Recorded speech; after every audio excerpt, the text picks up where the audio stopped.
मेरा कोई न सहारा बिन तेरे, गुरुदेव संवरिया मेरे। સ્કૂલની અંદર પરીક્ષામાં બેસવા માટે આપણે શું પહેલા તો દાખલો લેવો પડે, ટાઈમસર સ્કૂલે જવું પડે, એના નીતિ નિયમ, એના યુનિફોર્મ, એનો સમય, એની એક્ઝામનું જે ટાઈમ ટેબલ એ પ્રમાણે આપણે તૈયારીઓ કરતા હોઈએ. ઘરે આપણું છોકરું જે લેસન આપો, પેપર બનાવીને આપો, ખાલી જગ્યા લખાઈને આપો તો એ પૂરી દે. મમ્મી 3 કલાકનો અભ્યાસ પેપરનો કરાવવા માટે પોતે પેપર પ્રશ્નપત્ર બનાવે. એમ કે તું ઘરે બેસી અને આ ટ્રાય કર કે તું પરીક્ષાની અંદર 3 કલાકનું લખી શકીશ. તો ઘરે તો લખી કાઢે અને પછી મમ્મી અથવા પપ્પા કે બેન ભાઈ તપાસે ત્યારે આપણા માર્ક્સ બરાબર આવતા હોય. 10 માર્કનો ટેસ્ટ હોય, 10 માં 10 આવે, 20 માંથી 20 આવે, 100 માંથી 100 પણ આવી જાય. પણ એ જ એક્ઝામ જ્યારે તમે ઓરિજિનલ પરીક્ષા આપવા બેઠા હો હોલમાં, ત્યારે જે લખ્યું હોય એ પ્રમાણે એના માર્ક્સ મળે. ઘરે તમે ગમે એટલી મહેનત કરીને ગમે એટલા માર્ક્સ લાવો તે ગણાતા નથી. પરિણામમાં એ માર્ક્સ ગણાતા નથી. એટલે જ્યારે ખરેખર પરીક્ષા હોય ત્યારે જે લખ્યું હોય એ પ્રમાણે તૈયારી કરી હોય એ પ્રમાણે જ આપણને એનું રિઝલ્ટ મળતું હોય છે. પરીક્ષા તો ટીચર લે જ. એમ સદગુરુ મહારાજ પણ આપણા જીવનની અંદર આપણને એવું લાગે કે આ પ્રતિકૂળતા છે ત્યારે આપણને એવું લાગે છે કે પરમાત્માએ મારી શું લીધી? પરીક્ષા. એ પ્રશ્નપત્રની અંદર અલગ અલગ પાઠ હોય, એમાં અમુક પાઠમાંથી ખાલી જગ્યાઓ લીધી હોય, અમુકમાં એક વાક્યમાં જવાબ લખ્યા હોય, અમુકમાં તફાવત લીધા હોય. તો ઘણીવાર ખાલી જગ્યાઓની અંદર કાઉન્સ આપ્યા હોય, 3 હોય એમાંથી તમારે પસંદ કરીને સાચી ખાલી જગ્યા પૂરવાની હોય. અમુક ખાલી જગ્યા એવી હોય છે કે જેમાં તમારે એક લીટીની હોય પણ તમારે તમારી જાતે વિચારીને પૂરવાની હોય. જ્યારે બચુરામ બાપુ જરા હું સમજાવતા ત્યારે મને કીધું કે અહીંયા દરવાજે આવીને ઊભી રાખી અને એમ કહ્યું કે આ વાંચ. મેં કીધું શું? તો કે આ સ્તંભ ઉપર શું લખ્યું છે? અહીંયા હું. અને આ સ્તંભ ઉપર શું લખ્યું છે? છું. એટલે હું છું અને વચ્ચે શું છે? ખાલી જગ્યા. દરવાજો મૂકી દીધો છે ને. હવે જે કોઈ આવે છે તે ખાલી જગ્યા પૂરતો આવે છે. જેવા આપણે અંદર દાખલ કરીએ, અંદર આવીએ ત્યારે જો શિષ્યનો ભાવ હોય ત્યારે આપણે ખાલી જગ્યા શું પૂરી દઈએ છીએ? હું શિષ્ય છું, હું જ્ઞાની છું. તો જેવા જેવા ભાવે બેટા આવે છે એ સૌ એ ખાલી જગ્યાને પૂરતા જાય છે. ખરેખર હું છું, પણ હું શું છું તેની આપણને ખબર હોતી નથી. ઘોર ઘન અંધકાર હોય, એ અંધકારમાં તમને પૂરી દેવામાં આવે તો આપણા શરીરના પોતાના અવયવો આપણને દેખાતા ના હોય, છતાંય આપણે શું કહીએ છીએ કે હું છું. નથી એવું કહેતા નથી, પણ હું શું છું? હું કોણ છું? આ હું એવું કહું છું કોને? તે માર્ગદર્શન માટે 4 વેદના મહાવાક્ય જેને કે અહમ બ્રહ્માસ્મિ ખલિદમ બ્રહ્મ, આ બધા વાક્ય સંક્ષિપ્તમાં કરી અને મૂકેલા છે, પણ છતાંય એની ગેડ આપણને પડતી નથી. કદાચ ને એવું થઈ જાય કે અહમ બ્રહ્માસ્મિ, પણ ખલિદમ બ્રહ્મ કેવી રીતે? તો એની મનની અંદર ગૂંચવણ ઊભી થાય અને આપણને એમ થાય કે અહમ બ્રહ્માસ્મિ, પણ એ હું કોણ છું? બ્રહ્મ કહેવા વાળો હું કોણ છું? ખલિદમ બ્રહ્મ યાની સર્વત્ર સચરાચરમાં પરમાત્મા સર્વત્ર રહેલા છે. તે કેવી રીતે રહેલા છે તે આપણને એનો ખ્યાલ આવતો નથી. એટલે મેઇન જે ખાલી જગ્યા જે છે તે હું છું, પણ હું શું છું અને કેવી રીતે છું એનું આપણને જ્ઞાન સદગુરુ મહારાજ આપશે. સતગુરુદેવની જય.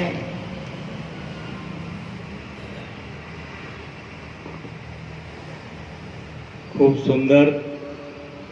બે ગુરુવારથી આપણે આ વાત ઉપર ચર્ચા કરીએ છીએ. એમાં બાપુએ જે લખેલું છે એટલું જ દ્રઢ કરવાનું છે.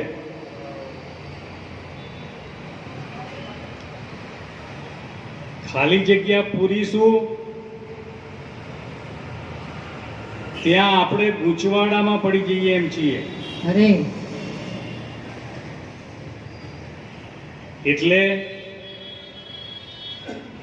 ખરેખર સમજવાની જે વાત છે એ કેવી રીતે રહેલો છું અરે અરે અને એની સમજણ આપતા આપણને શંકર મહારાજ કહે છે કે સહુ મારા વિશે ખેલે. સહુ મારા વિશે ખેલે, હું સદા સર્વમાં ખેલું. આ સોહમનો સાર સમજાતા ભીતરમાં મેં મને જોયું. અરે અરે આની આગળ વાત કરે ત્યજી તત્પદ અને ત્વમ પદ અસી પદમાં ઠર્યો કાયમ. ત્યજી તત્પદ અને ત્વમ પદ અસી પદમાં ઠર્યો કાયમ. અહમની ગ્રંથિ ભેદાતા ભીતરમાં મેં મને જોયું. અરે અરે અંતિમ કડીમાં શંકર મહારાજ કે ગગનની ટોચ પર બેસી ગઝલ લલકાર તો શંકર. ગગનની ટોચ પર બેસી ગઝલ લલકાર તો શંકર. અમરવરના ગીતો ગાતા ભીતરમાં મેં મને જોયું. સદગુરુ મળ્યા, સમજણ આપી કે ભાઈ તું શરીર નથી, પણ શરીરમાં હાજરા હજુર તત્વ તું છે. એટલે નક્કી તો કરી લીધું કે હું શરીર નહીં, પણ શરીરમાં રહેવા વાળું કોક તત્વ જે છે કે જેને સંતોએ શોધી કાઢવા માટે આપણને યુક્તિઓ આપી છે. અને કદાચ સમજણ કરતા કરતા એ ઘરે પહોંચી પણ જઈએ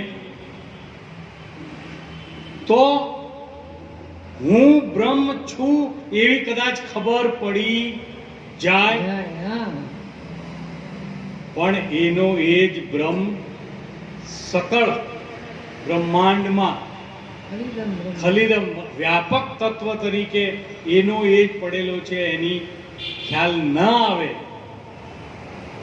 તો આપણે વાત કરી હતી કે હિરણા કશ્યપ જેવી અહંકારની મૂર્તિ થઈ ગયા. રાવણ જ્ઞાની હતો, પણ મારા સિવાય બીજું કોઈ આ પૃથ્વી ઉપર કોઈ બળવાન છે નહીં એવો અહંકાર થાય. એટલે જ્યાં અહંકાર થાય છે ત્યાંથી પતન ચાલુ થાય છે. એટલે શંકર મહારાજ આપણને સમજાવે છે કે સઘળું કંઈ મારા વિશે ખેલે, સર્વ કોઈ મારા વિશે ખેલે. મારામાં રમી રહ્યા છે સર્વ, અને હું સર્વમાં સદા રમણ કરી રહેલો છું. તો આમાં સમજવું શું? આપણે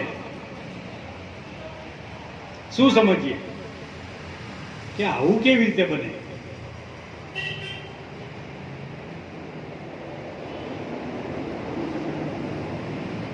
એક વડનો ટેટો હોય, એ વડની ટેટાની અંદર શું હોય? બીજ. હવે એ બીજ આપણને દેખાય છે, પણ એની અંદર વડના મૂળ, વડનું થડ, ડાળખા, પાંદડા કઈ દેખાય નહીં, પણ છે ખરા. એ બીજની અંદર આખું વૃક્ષ રહેલું છે. અને પછી વિચાર કરો કે વૃક્ષ થયા પછી એમાં પાછા બીજ આવે કે નહીં આવે? તો બીજમાં વૃક્ષ છે અને વૃક્ષમાં બીજ છે. આને વધારે સારી રીતે સમજવું હોય તો આપણે આકાશનું દ્રષ્ટાંત લઈએ. આ આકાશની અંદર અત્યારે તમે ઉપર નજર કરો તો તારા દેખાય, ચંદ્ર દેખાય, દિવસ હોય તો સૂર્ય દેખાય, બધી આકાશ ગંગાઓ દેખાય, નક્ષત્રો દેખાય. આ બધું શેમાં છે? આકાશમાં છે. આ પૃથ્વી પણ શેમાં છે? આકાશમાં છે. આ બધું શેમાં છે? આકાશમાં છે. હવે વિચાર કરજો કે સૂર્ય ચંદ્ર ની અંદર શું છે એ તો આપણે કદાચ નહીં જાણી શકીએ, પણ પૃથ્વીની અંદર આકાશ રહેલું છે એની ખાતરી આપણને થાય. ક્યાંક જ્વાળામુખી ફાટે તો અંદરથી લાવા નીકળે તો 1000 ફૂટ ઉપર સુધી જાય, તો એ અંદરથી બહાર નીકળે છે કેવી રીતે? કે અંદર અવકાશ છે અને એ અવકાશને લઈ અને આ લાવા બહાર આવે છે. આ ઓઇલ શોધવા વાળા ઓઇલના બોર બનાવે, પછી ઓઇલ આપોઆપ એક હોલમાંથી ઉપર પ્રેશર દ્વારા આવે, ફુવારા ઉડે, તો અંદર આકાશ રહેલું છે એવું નક્કી થાય. પછી વિચાર કરીએ કે આ પૃથ્વીમાંથી જે કંઈ તત્વો નીકળ્યા, લોખંડ નીકળ્યું, સોનું નીકળ્યું, જેટલા જેટલા તાંબુ નીકળ્યું, જેટલા જેટલા તત્વો આ પૃથ્વીમાંથી નીકળ્યા, ભૌતિક વૈજ્ઞાનિકોએ એ તત્વનો ઝીણામાં ઝીણો કણ, જેને આપણે પરમાણુ કહીએ, એ પરમાણુને કે આની અંદર શું છે? પૃથ્વી આવડી મોટી છે, એમાં તો આકાશ છે, પણ એના નાનામાં નાનો કણ જેને પરમાણુ કહેવામાં આવે, એ પરમાણુને લીધો અને એની અંદર તપાસ કરી અને એમાં ગોતી કાઢ્યું કે એમાં પણ 3 વસ્તુ સમાયેલી છે, જેને ઇલેક્ટ્રોન, પ્રોટોન અને ન્યુટ્રોન કહેવામાં આવે છે. અને એ ત્રણ જે જોડાયેલા છે એની અંદર પણ અવકાશ છે. અને એ જે જોડાણ થયેલું છે એ જોડાણના જુદા જુદા જુદા જુદા ભાગને લઈ અને જુદી જુદી ધાતુઓ બનેલી છે, પણ છે બધામાં મૂળ રૂપે ઇલેક્ટ્રોન, પ્રોટોન અને ન્યુટ્રોન. આ ત્રિવેણી સિવાય વસ્તુ શક્ય નથી. એટલે સંતોએ આપણને આ ત્રિવેણી ઉપર લઈ આવે કે ત્રિવેણી ત્યારે તમારામાં હાજરા હજુર છે. ત્યાં ત્રિવેણી પર જુઓ, તપાસી, સ્વ સ્વરૂપ ઓળખાય. તો આ ત્રિવેણી કઈ? પેલામાં તો ઇલેક્ટ્રોન, પ્રોટોન, ન્યુટ્રોન છે. આમાં કઈ ત્રિવેણી?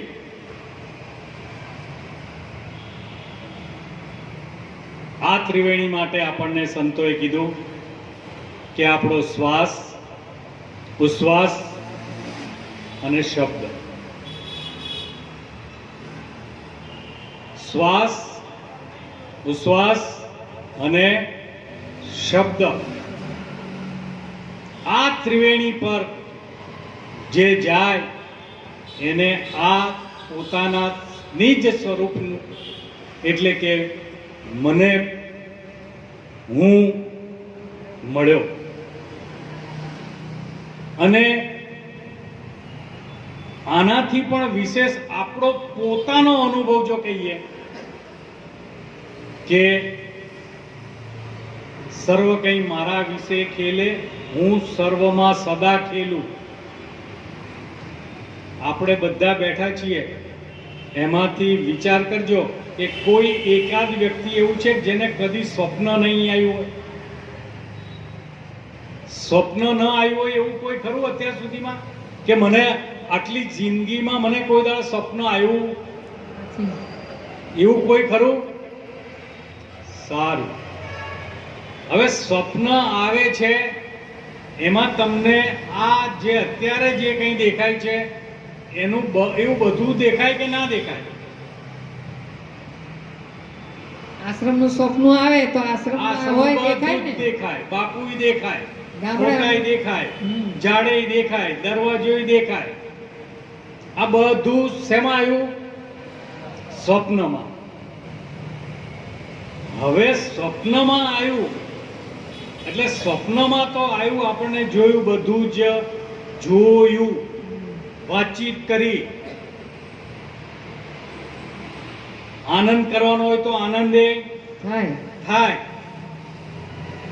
પણ વિચાર કરો કે સ્વપ્નમાં જેટલી જેટલી વસ્તુ દેખાય એ બધી ઊભી કોણે કરી? તમારા સ્વપ્નમાં બાપુ આવે અને તમે સવારે કહો કે બાપુ આપણે હક કેવા મળ્યા હતા, એટલે કે હું તો આશ્રમની બહાર નીકળ્યો જ નહીં. અરે પણ આપણે મળ્યા હતા અને આપણે બેહીને 1 કલાક સત્સંગ કર્યો. તો ત્યાં બાપુ જે બન્યા એ કોણ બન્યું? પોતે. અને એ બાપુ બન્યા અને પોતે જ અંદર રહીને બોલાવરાયું એમને, કે બીજું કોઈ એમ બોલ્યું ત્યાં. અને એ લોકોએ સામેના વ્યક્તિઓએ કે વસ્તુઓએ જે કંઈ પણ જોયું, ફેરફાર થયો તો એ બધો કોણ કરનાર? એ બધામાં કોણ હતું? આપણા સિવાય બીજું કોઈ હતું એમાં? અને એ આપણા સિવાય હતા?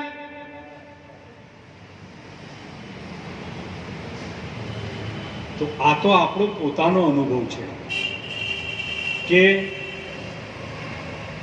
સર્વ કંઈ મારા વિશે ખેલે, હું સદા સર્વમાં ખેલું.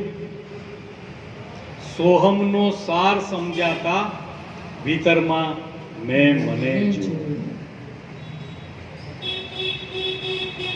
સંતો કે સોહમ પદ છડીદાર છે, પણ છડીદારનું કામ ઓળખાણ કરાવવાનું છે. ખાલી છડીદાર જોડે ઊભા રહી જઈએ તો અંદરની ઓળખાણ થાય એવી નથી.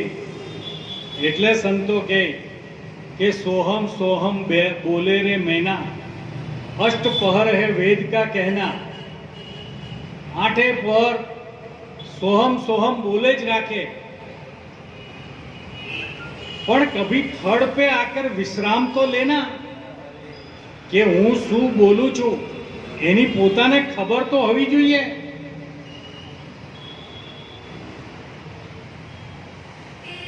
એટલે બચુરામ બાપા કે આ સોહમ ને બચુરામ બાપાએ વિસ્તારપૂર્વક વિશેષ કરીને સમજાવ્યું કે સો એ સાપેક્ષ જગત છે. સોહમ બોલીએ છીએ એમાં જે સો બોલીએ છીએ સૌથી પ્રથમ એ શું છે? સાપેક્ષ જગત. અને પછી કીધું સો સાપેક્ષ જગત છે અને હું છું હાલ હુજુર. હું છું હાલ હજુર. કદી સંશય થયો કે હું નથી એવું? ના. હમણાં વર્ષાભાઈએ કીધું કે એટલું અંધારું હોય કે આપણને પોતાનો હાથ કે શરીરના અંગ કંઈ ન દેખાતું હોય, પણ ત્યાં એમ કે હારું હું નથી. ત્યાં છે ને છે. એટલે આ વાત ગળ બેસાડી દેવાની છે. શું કરવાનું છે? ગળ હા, બેસાડી. આની સમજણ આપણી ભીતર ઉતારી લેવાની વાત છે. સહુ મારા વિશે ખેલે, સહુમાં હું સદા ખેલું. આ સોહમનો સાર સમજાતા ભીતરમાં મેં મને જોયું.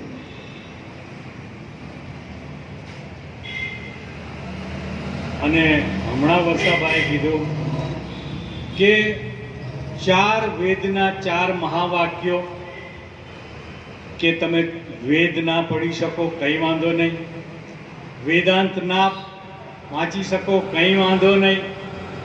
એ વેદાંતો ઉપર ઉપનિષદો થયા, એ ઉપનિષદો તમે ના વાંચી શકો કંઈ વાંધો નહીં.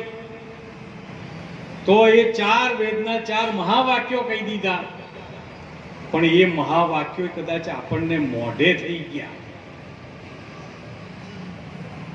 ચાર મહાવાક્ય પણ મોઢે થઈ ગયા. અને સૌથી પ્રચલિત મહાવાક્ય સામવેદનું તત્ ત્વમ અસી. તત્ ત્વમ અસી એટલે તે, તત્ એટલે તે, ત્વમ એટલે તું, અસી એટલે છે. શું કીધું?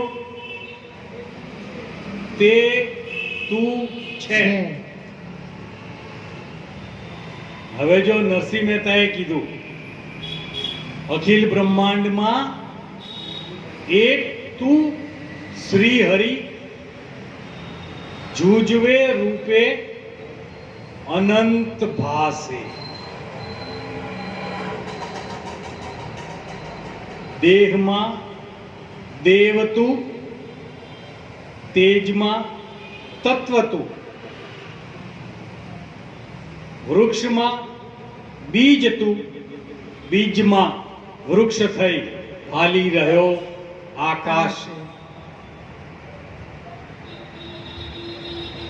આ તો ઘાટ ઘડ્યા પછી નામ રૂપ જૂજવા, અંતે તો હેમનું હેમ હોય. અખિલ બ્રહ્માંડમાં એક તું શ્રી હરિ. હવે વિચાર કરજો, એમણે કીધું કે તું શ્રી હરિ, તો તું કોને કીધો? તું કોને કીધો?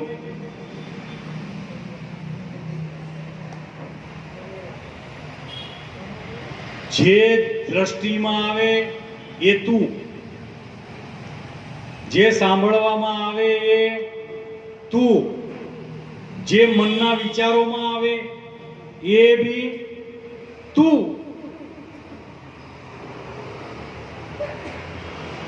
અને જ્યારે જ્ઞાનની પરાકાષ્ઠામાં આવે ત્યારે શું થાય?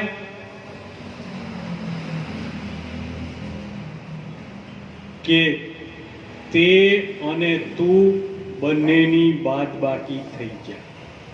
બચુરામ બાપાએ કીધું એક જગ્યાએ, હું, તું અને તે નાહી. નહીં મારી. હું, તું, તે નાહી, નહીં બારો, નહીં માહી, સુભર ભર્યો સર્વે માહી, અવિનાશી તું છે. એટલે તત અને ત્વમ, તે અને તું, આ બંનેને ત્યજી દીધા, એવું કીધું. તે જેવું પણ કંઈ નથી અને તું જેવું પણ કંઈ નથી.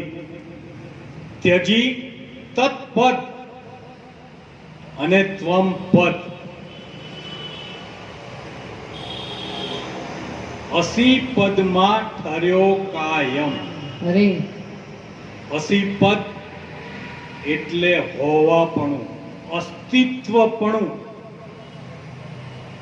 છે કે જેને છું કહીએ. છું, જે કદી છૂટતું નથી. છું, હોવા પણ. હોવાપણું. આપણે ઘણી વખત વાત કરી છે કે શિવજીએ ગણપતિનું શું કર્યું? શિરચ્છેદ. કયું મસ્તક ઉડાડી દીધું? અસ્થિનું, હાડકાનું. કયું મસ્તક? હાડકાનું મસ્તક. એટલે કે આ દેહ ભાવ મટાડી દીધો અને ત્યાં કયો ભાવ આપ્યો? હસ્તી. કયું મસ્તક આપ્યું? હસ્તીનું. એટલે એને લોકોએ શું કરી દીધું? હસ્તી એટલે હાથી હાથી. ઉપાડી.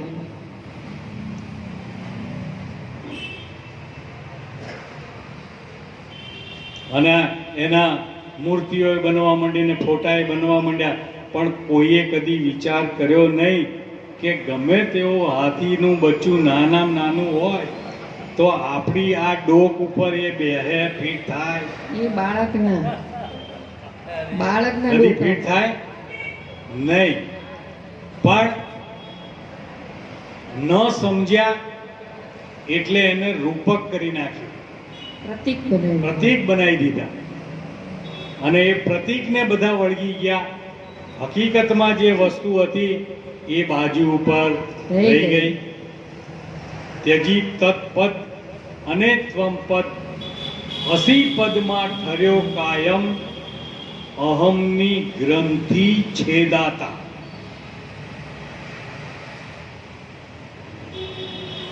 આ અઘરામાં અઘરી વસ્તુ આ જ છે. કઈ અઘરી વસ્તુ છે? અહમની ગ્રંથિ. એકલો અહમ નડતો નથી, પણ અહમની ગ્રંથિ જે છે ને અરે એ નડે છે. સૌથી પહેલો ગ્રંથિ આવે કે હું ફલાણી જ્ઞાતિનો. પહેલા શું આવે? જ્ઞાતિ આવે. પછી હું સ્ત્રી, હું પુરુષ, પછી હું જાડો, હું પાતળો, હું કાળો, હું ધોળો, હું ભણેલો, હું અભણ, હું નોકર, હું શેઠ, હું આપ અધિકારી, હું ધનવાન, હું ગરીબ. આ બધું શેના ઉપર આવ્યું? આ બધી ગ્રંથિઓ ભેગી કરી અને આ ગ્રંથિ એટલી બધી ગૂંચવાઈ ગઈ કે એમાંથી બહાર નીકળી શકાતું નથી.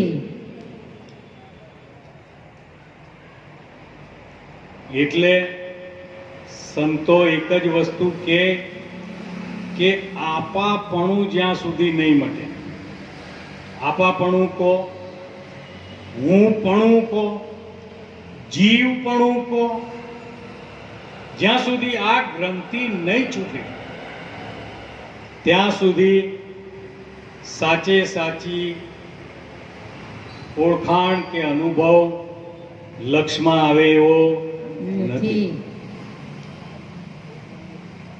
તો આ બધું મટાડવું હોય તો શું કરવું? રવિ સાહેબે કીધું કે સત્સંગથી આપવું મટે. આ આપાપણું શેનાથી મટે? હા, સત્સંગ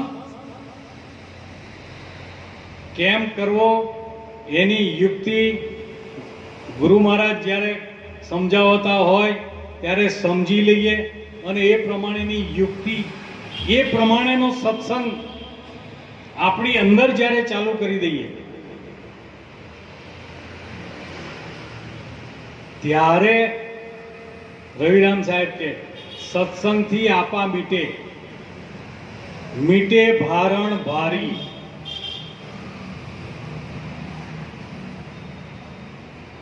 સૌથી મોટામાં મોટો જે ભાર આપણે લઈને ફરતા હોઈએ એ બધો અહીંયા ઉતરી જાય એવો છે. સૌથી મોટો ભાર હેનો? હું નહીં હોઉં તો તમારું શું થશે?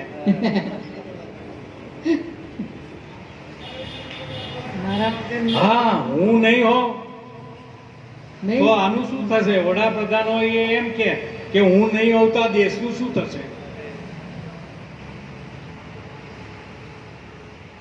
અને ઘરમાં બેન હોય કે હું નહીં હોઉં તો તમને કોણ પૂછશે?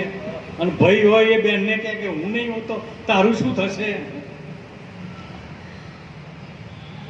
આ ભારણ.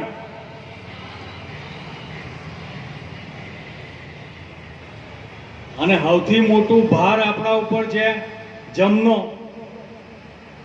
જમનો ભાર તો બધા ઉપર, મૃત્યુનો ભય, હા, એ બધા ઉપર સૌથી મોટું ભારણ. એ સત્સંગથી છૂટે, સત્સંગથી આપા છૂટે, મીટે ભારણ ભારી. રવિદાસ ભાણ કે ચરણે જ્યારે નીજ વસ્તુને વિચારી, આખરે ક્યાં લઈ આયા? વિચાર. નીજ વસ્તુ ઉપર લઈ આયા કે જ્યારે નીજ વસ્તુને વિચાર કર્યો ત્યારે આ ભારણ છૂટી. અરે, અને આ ભારણ સમજવા માટે જીવન સાહેબે બી એવું કીધું કે જા પજંપા સો ઘર નાહી, અરે ચંદ્ર સૂરજ વહાં પહોંચત નહીં, સૂક્ષ્મ તેજ સે સો ઘર જાવે. અરે અરે, આ સૂક્ષ્મ તેજ એટલે પોતાના નિજ સ્વરૂપ સાથેનું સંવાદ. આ સૂક્ષ્મ તેજ છે.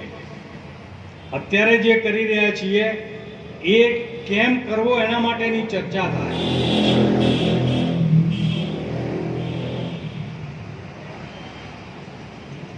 સૂક્ષ્મ તેજ સે સો ઘર જાવે તો આપે આપને દિયે ઓળખાય.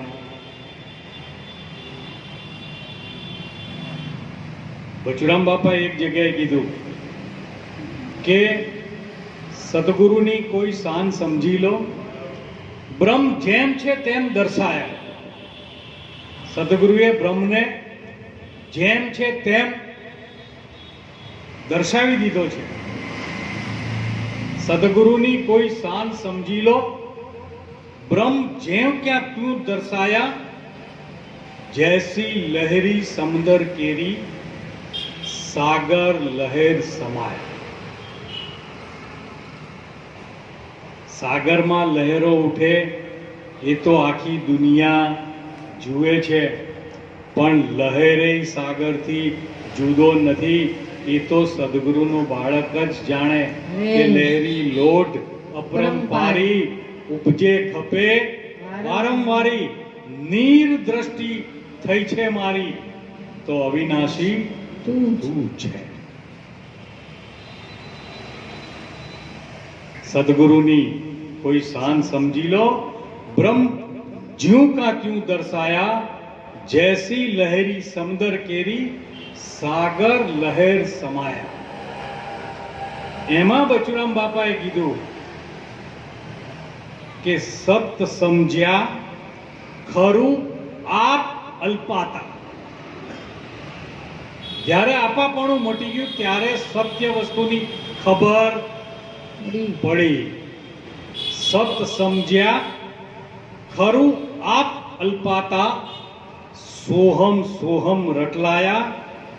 બચુરામને ગુરુ કેશવ મળ્યા, પ્રગટ પ્રીતમ પાયા. અરે અરે, જ્યારે આપ મટી ગયું ત્યારે જ ખરું સ્વરૂપ ઓળખાય. પ્રીતમ સાહેબનું બહુ જ પ્રચલિત ભજન, હે મન અળગું સીધ અથડાય, આમાં બીજો નથી બોલતો. તું તો જાગીને જોને તારા રૂપને, ખોળી જોતામાં તું જઈશ ખોવાય.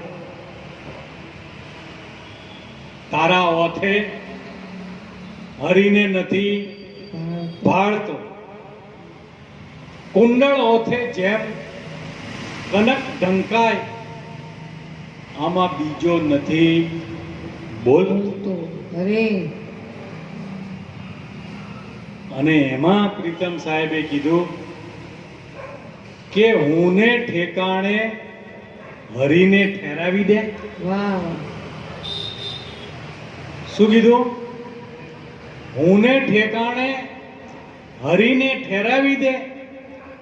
આવું સમજે તો મહાસુખ થાય. અરે, આવી સમજણ બધે વાત સમજણની લાવે છે. જોજો આ બધું શેમાં ઉતારવાનું છે? સમજણમાં લેવાની વાત છે. હમણાં બરસાભાઈએ કીધું કે પરીક્ષા લેવાતી હોય ત્યારે સમજણમાં ના ઉતર્યું હોય. જો વિચાર કરજો કે ઘરે મમ્મીએ શીખવાડ્યું હોય અને એ શીખવાડવામાં રમેશ નામ આવતું હોય, રમેશ, અને પરીક્ષામાં પ્રશ્ન પત્ર પૂછાય અને એમાં રમેશની જગ્યાએ મહેશ નામ લખેલું હોય, એટલે પેલો અટવાય કે મમ્મીએ તો રમેશ નામ કીધું છે. એ દાખલો શીખવાડે. આ દાખલો એ શું થાય ત્યાં? અટવાય.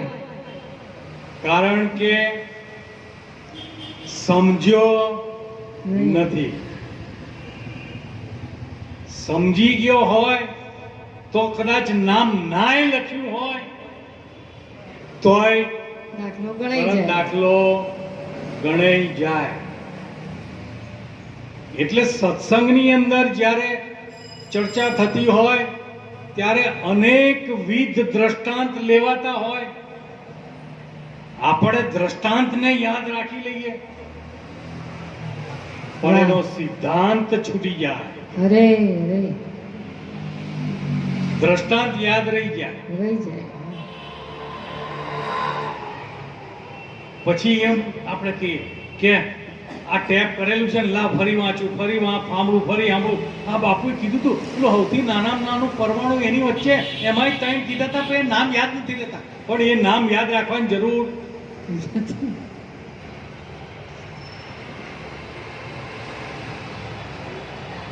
કહેવા શું માંગતા હતા અરે કે એ ઝીણામાં ઝીણા કણની અંદર પણ આકાશ તત્વ ભરપૂર છે ને છે.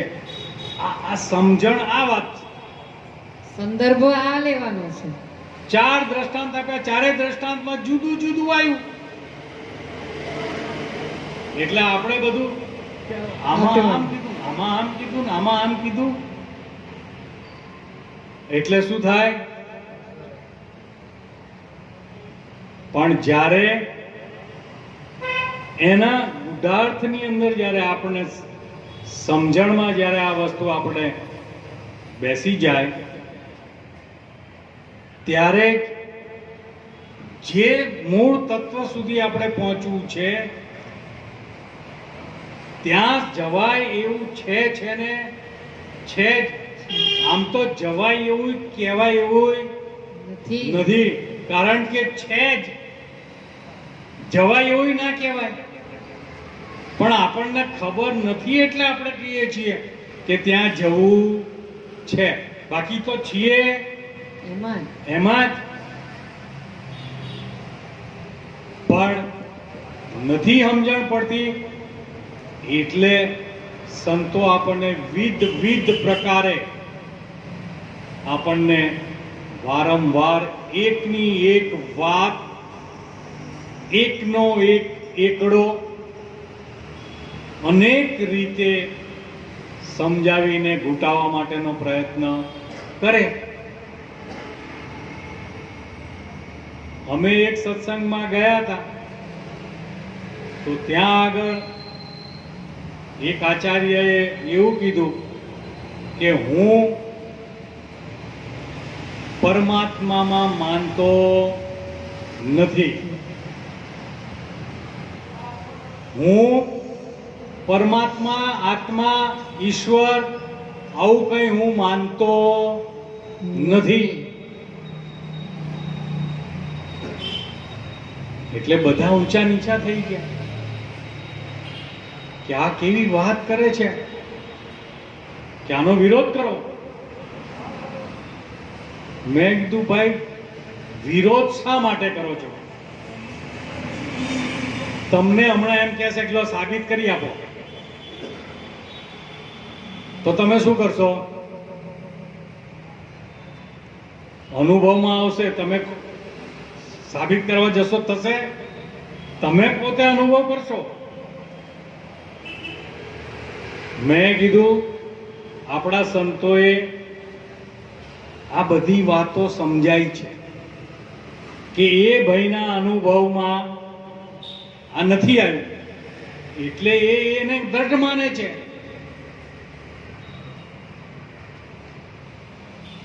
કે જ્યારે મેં થા, જબ મેં થા તો હરી, આ જે હું પણામાંથી જે બહાર નીકળ્યો જ નથી અરે એને હરિનું ક્યાંથી ખબર પડે? અરે વાહ.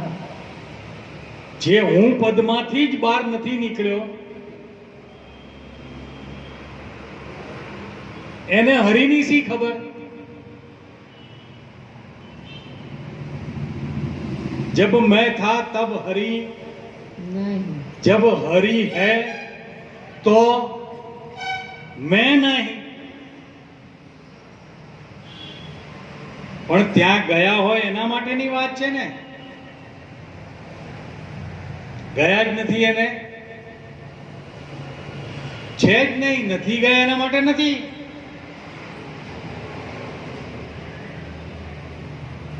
સારું,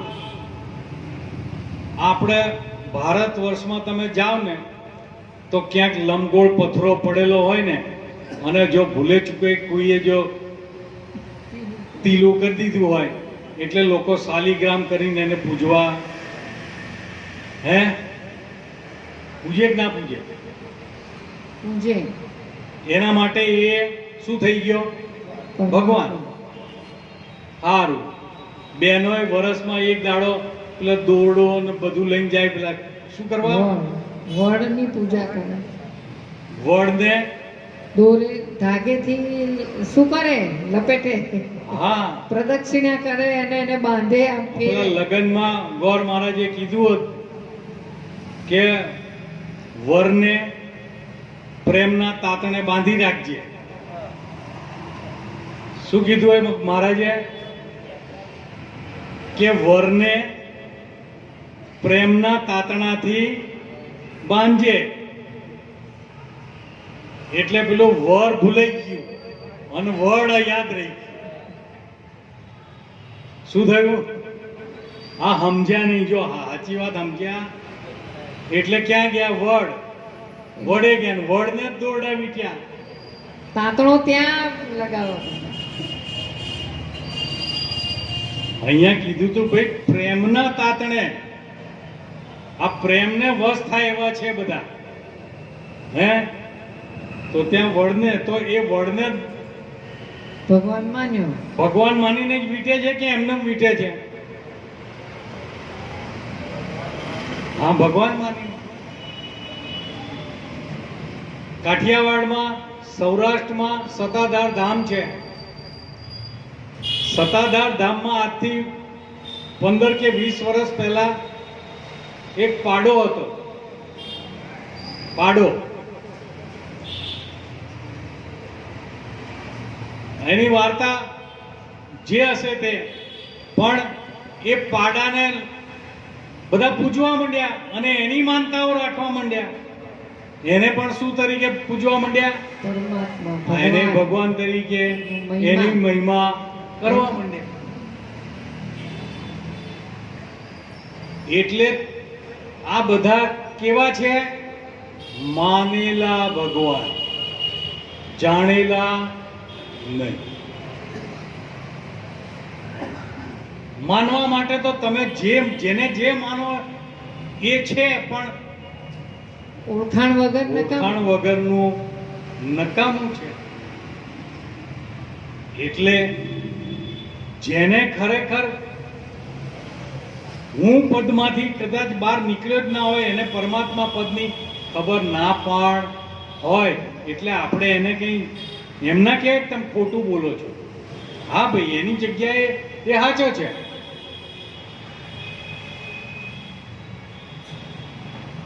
પણ સમજણ કેળવો તો ખબર પડે, નહીતર તો વાદ વિવાદ થાય ને. થાય. સમજણના ઘરમાં બેઠા હોય એને વાદ વિવાદ ના થાય. હમણાં બાએ કીધી પરીક્ષા લીધી એટલે પહેલો પ્રશ્ન આપણે અંદર જ ઊભો થાય કે મને જ આવું કેમ થાય છે? થાય કે નહીં? મારા જીવનમાં કેમ આવું થાય? મારા જીવનમાં કેમ આવું થાય છે?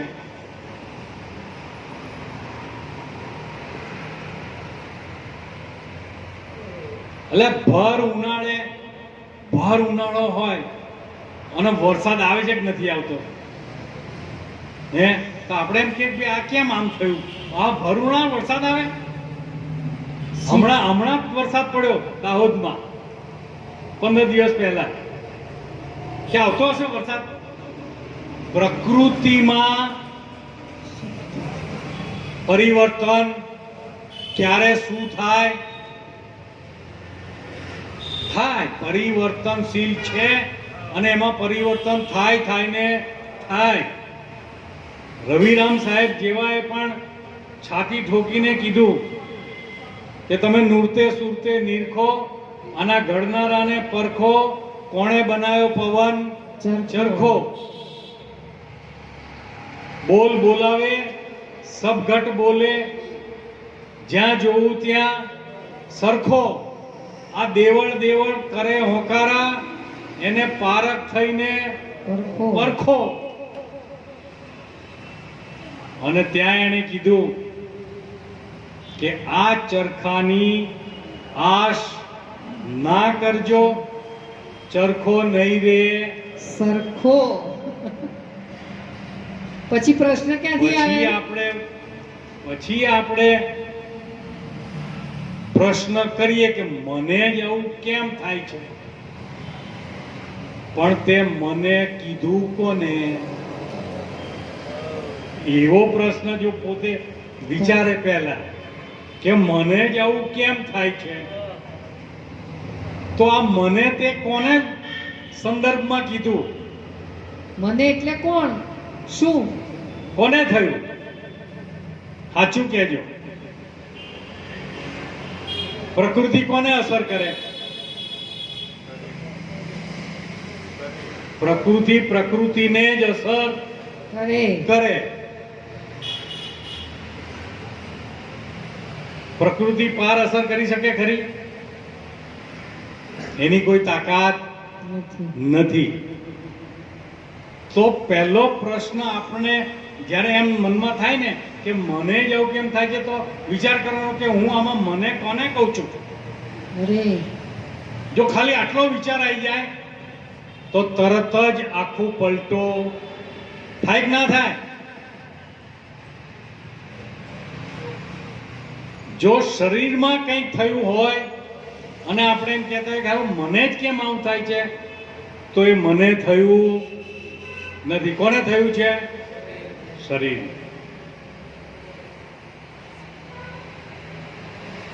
અને કદાચ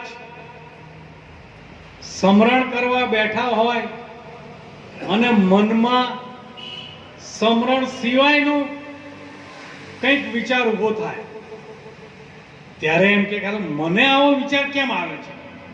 આવો ના આવવો જોઈએ ને. હું તો સમરણ કરવા બેહું છું, તો મને આવો કેમ વિચાર? એટલે વિચાર કોને આવ્યો?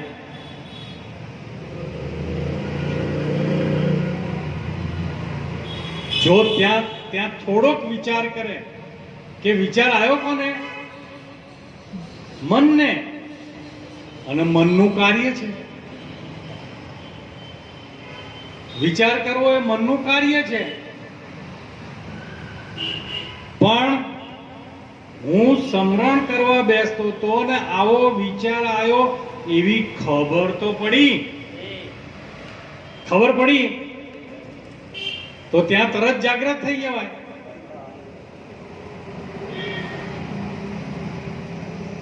અને વર્ષાબા તો વારંવાર એક વાત કરે કે જો આપણે તન, મન, ધન સદગુરુને અર્પણ કરેલું હોય તો તનની અંદર કંઈક થાય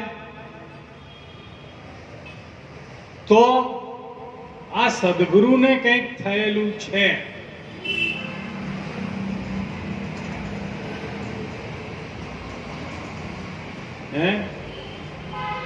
રૂકમણીજી કૃષ્ણ ભગવાનને દૂધ આપ્યું ને દૂધ કંઈક ગરમ હતું અને ગરમ દૂધ પીતા મોઢું દાજી ગયું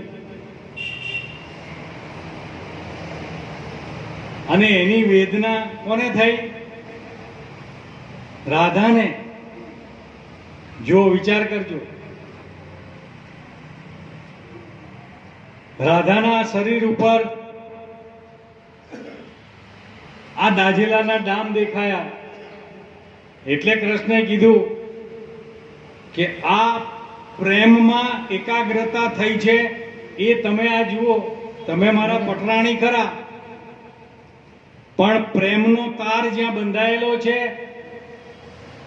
ત્યાં આ લાગુ પડે છે. એમ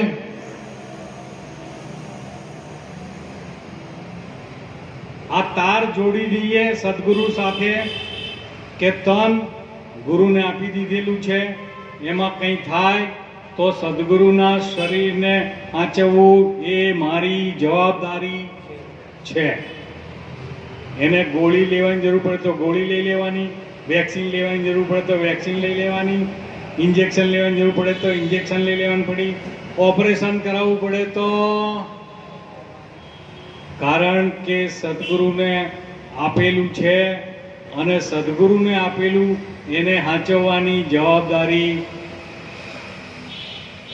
મારી છે. એટલે કીધું કેશવ ભગવાને ને હા. કે હું છું નિજ આત્મા. આત્મા, શરીર છે મારું ધામ, આ શરીરની રક્ષા કરવી એ છે મારું કામ. એ જ રીતે મન પણ કદાચ આડું અવળું જતું હોય તો ત્યાં કહેવાનું ગુરુ મહારાજ તમને સોંપ્યું છે મન, તમને હોપ છે, તમારે તમારે ક્યાં લઈ જવું છે? જ્યાં જવું હોય ત્યાં. હે મેં તો મારી નાવ તમને સોંપી. સોંપી દીધી છે. હવે તમે ચાહે પાર ઉતારો કે જે કરવું હોય તે બરોબર. કરો. મેં સોંપી દીધા પછી પાર ઉતરીશ કે નહીં એની પણ ચિંતા મારે કરવાની નથી. વાહ ભાઈ વાહ. અરે એટલે ગગનની ટોચ પર બેસી ગઝલ લલકારતો શંકર. આ ગગનની ટોચ એટલે તો ક્યાં હશે? હે